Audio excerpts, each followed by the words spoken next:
Today we'll be taking a brief look at the Galaxy Buds, a new set of wireless earbuds by Samsung.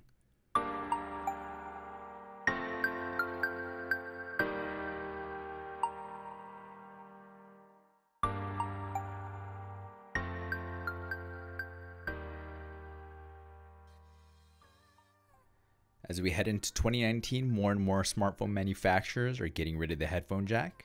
Luckily, there are a few holdouts, with one of them being Samsung. The upcoming Samsung Galaxy S10, S10 Plus, and S10e will all have a headphone jack, but the company is well aware that wireless audio is the future and will release its new Samsung Galaxy Buds on March 8th. The wireless earbuds are meant to provide excellent acoustic quality because they are tuned by AKG. Will have three colors, black, white, and yellow, and will cost $129.99. We do have the white model here to test out, which we received during the Unpacked event. So let's go ahead and unbox this and check out to see what's inside. So as you can see, the presentation is quite simple, but before we get to the main product, let's take a look at the top end, which has pamphlets like the quick start guide, which you'll probably want to look through if you've never paired a wireless device to your smartphone. In the pill-like protective case are the headphones, and inside the cardboard section on the bottom we do have 3 sets of earbud tips, the USB Type-C cable, and also 3 sets of wing tips as well. As mentioned before, the earbuds do come in this protective pill casing, which does offer wireless charging and can also be charged with the included USB Type-C cable.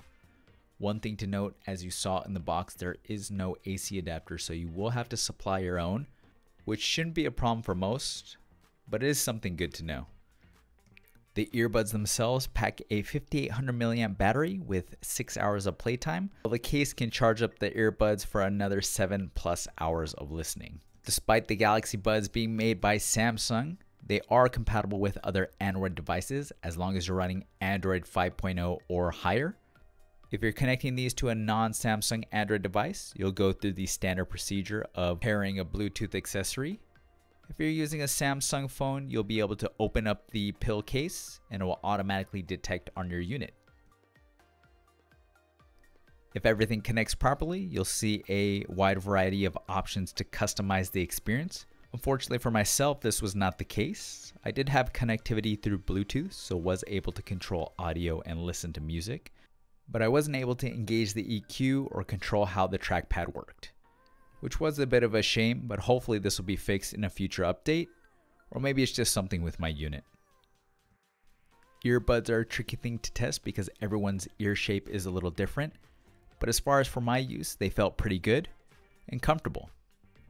If there is a complaint, it would be with the touch gestures, which seemed to be a little bit hit and miss.